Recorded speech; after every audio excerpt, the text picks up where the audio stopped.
आज ही डाउनलोड करें और अपने पसंदीदा शोज का आनंद लें।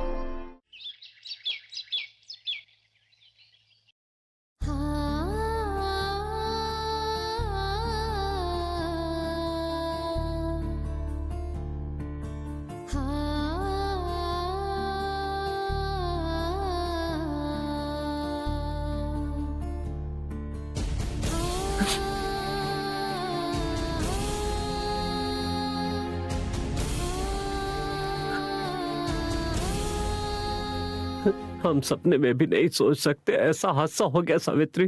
पता नहीं शादी को किसकी नजर लग गई। छोटे मालिक की सगाई टूटने के बाद मुझे पार्वती की शादी की बहुत ज्यादा फिक्र हो रही थी। बड़ी मुश्किल से मालकिन की वजह से बेटी की शादी अच्छी जगह होने वाली थी, लेकिन ऐन शादी के पहले ही दूल्हा कहीं और भाग गया। अब पता नहीं लोग क्या कहेंगे, किसकी शादी किस वजह से रुक गई है। सब लोग पार्वती को ही इसके लिए दोष देंगे। अब पार्वती की शादी कैसे होगी?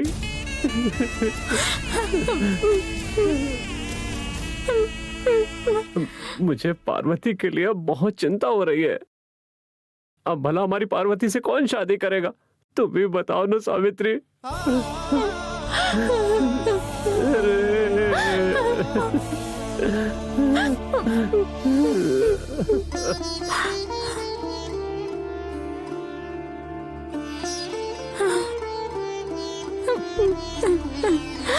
पिताजी,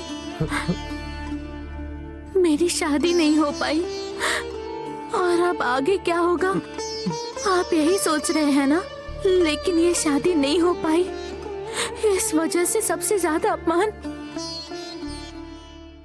राजेश्वरी मेम साहब का हुआ है। ये बात आप भूल रहे हैं, उनके बारे में एक बार भी नहीं सोचा।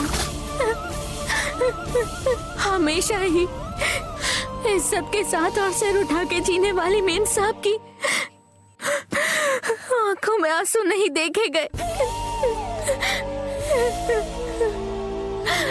ये सब मेरी वजह से हुआ पिताजी। पैदा होते ही मैंने अपनी माँ को खो दिया। उसके बाद मैं आपसे दूर रही। मेरे यहाँ आने के बाद घर में बहुत सारी मुसीबतें आई। मेरा ही नसीब अच्छा नहीं है, ये सब मेरी वजह से हुआ है।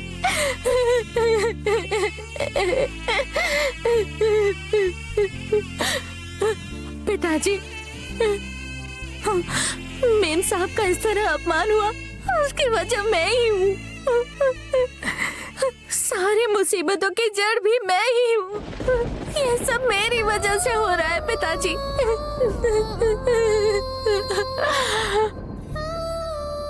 कुछ पल के लिए तो मैं भी मालकिन के बारे में सोचना भूल गया था बेटी। और अब ऐसे हालात में भी तुम मालकिन के बारे में सोच रही हो, ये देखकर मुझे बहुत अच्छा लगा बेटी।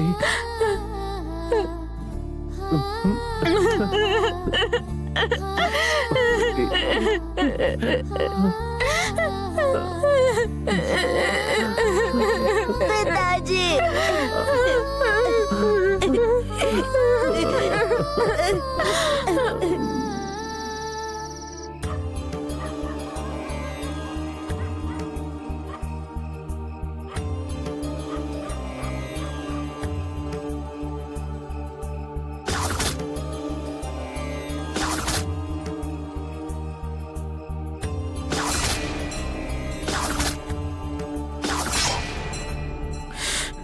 जिसका कोई नहीं होता उसका भगवान होता है, इस बात पर मैंने भी भरोसा किया।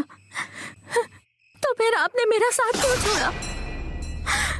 मैं तो शादी के लिए तैयार भी नहीं थी, लेकिन आपने मेम साहब के जरिए मुझे वो करने पर मजबूर किया और मैं मान भी गई। लेकिन वो शादी भी आपने पूरी नहीं होने दी।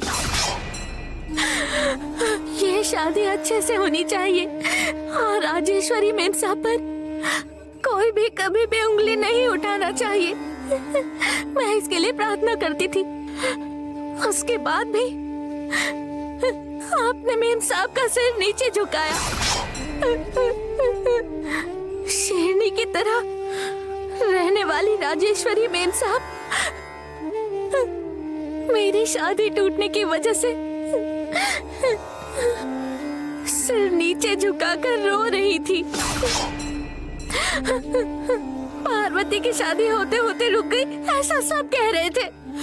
अगर मेरी शादी हो जाती तो पिताजी के दिल का बोझ पूरी तरह से खत्म हो जाता, लेकिन ऐसा कुछ नहीं हुआ। इस वजह से पिताजी का सपना टूट गया। अब उन्हें मैं कैसे समझाऊं, आप ही बताइए। शादी रुकने की वजह से मेम साहब की भी इज्जत गई। जिस खानदान की आज तक इज्जत बनी रही, वो आज मेरी वजह से खत्म हो गई। मैं जब तक जिंदा रहूंगी मैं सबको तकलीफ देती रहूंगी। मेरी वजह से किसी की जिंदगी में शांति नहीं है, ना ही खुशी बची है। मैं जिंदा रहूंगी तो सबको तकलीफ होगी ना। मैं मर गई तो सबकी तकलीफें एक साथ खत्म हो जाएंगी। ज्यादा से ज्यादा 15 दिन रोएंगे, उसके बाद सब मुझे भूल जाएंगे।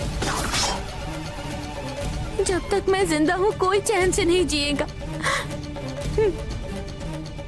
मेरे मरने के बाद ही सबको शांति मिलेगी। उन्हें सुकून भरी जिंदगी देनी है तो मेरा मरना बहुत जरूरी है।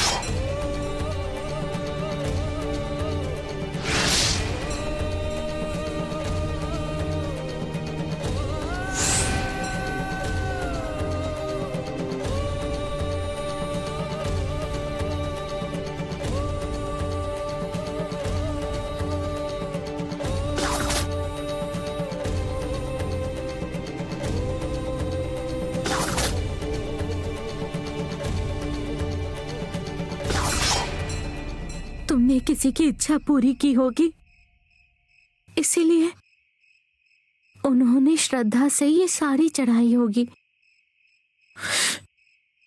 लेकिन तुम इस साड़ी की हकदार नहीं हो। मैं इसे अपने गले का फांसी का फंदा बनाऊंगी।